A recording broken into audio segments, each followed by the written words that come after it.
আসসালামু আলাইকুম ভিউয়ার্স, কেমন আছেন সবাই? আমি আজকে একটা বিষয় শেয়ার করব। সেটা হচ্ছে ট্রেনে আমরা যারা যাতায়াত করি, আমরা প্রতিনিয়তই সংবাদ পাই যে ট্রেনে পাথর ছুঁড়ে আহত করছে এবং পাথর ছোড়ার কারণে অনেকে মারা যাচ্ছে। তো এই বিষয়টা আসলে আমার কাছে লাগে যে এটা ছোট্ট একটা ডিসিশনের জন্য কিন্তু অনেকের প্রাণ বেঁচে যেতে পারে।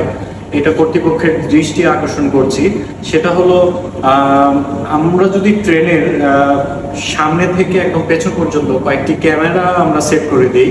লাইক আমি যদি বলি যে সামনের সাইডে দুই সাইডে হতে পারে বা ফ্রন্ট সাইডে হতে পারে একটা ক্যামেরা, মাঝখান থেকে দুই সাইডে একটা ক্যামেরা, দুইটা ক্যামেরা, এবং হচ্ছে একদম পেছন সাইড থেকে সামনের দিকে ফোকাস করবে এরকম দুইটা ক্যামেরা। টোটাল 5টা অথবা 6টা ক্যামেরাতেই একটা ট্রেন কে আগুন দেয়া থেকে বা পাথর ছোড়া থেকে অনেকে ট্রেনকে বাঁচাতে পারে। এই কেন কর্তৃপক্ষ এই সামান্য এই বাজেটের এই জিনিসটা করছে না, এটা আমার বোধগম্য নয়। বাট এই উদ্যোগটা যদি নেওয়া হয় তাহলে আমার কাছে মনে হয় যে অনেক প্রাণ বেঁচে যাবে এবং ট্রেনকে আগুন দেয়া বা যারা আগুন দিতে চায়, অরাজকতা করতে চায়, ট্রেনকে বাঁচানো যাবে। আদারওয়াইজ আমরা তো যারা পাথর ছুটছে তাদেরকে ধরতে পারছি না। বাট ক্যামেরা যদি সামনের দিকে ফোকাস থাকে তাহলে দেখা গেল যে 360 ডিগ্রি অ্যাঙ্গেল হতে পারে এবং পাওয়ারফুল ক্যামেরা হতে পারে।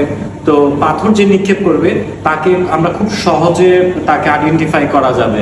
এবং হচ্ছে রেলওয়ে যখন এরকম কোনো দুর্ঘটনা হবে, রেলওয়ে কর্তৃপক্ষ ওই নির্দিষ্ট থানাকে সেই ভিডিও ফুটেজের মাধ্যমে অবহিত করতে পারে।